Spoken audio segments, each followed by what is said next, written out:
C. Joseph Vijay எனும் நான்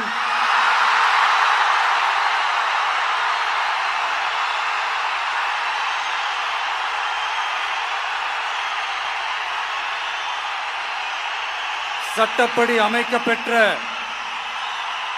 இந்திய அரசியல் அமைப்பின்பால் உண்மையான நம்பிக்கையும் மாறா பற்றும் கொண்டிருப்பேன் என்றும்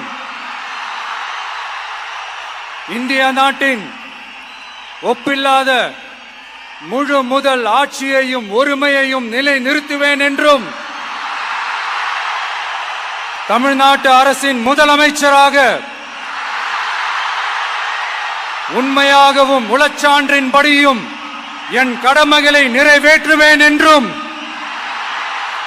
அரசியல் அமைப்பிற்கும் சட்டத்திற்கும் இணங்க அச்சமும் ஒருதலை சார்பும் இன்றி விருப்பு வெறுப்பை விலக்கி பலதரப்பட்ட மக்கள் அனைவருக்கும் நேர்மையானதை செய்வேன் என்றும் ஆண்டவன் மீது ஆணையிட்டு உறுதிமொழிகிறேன்.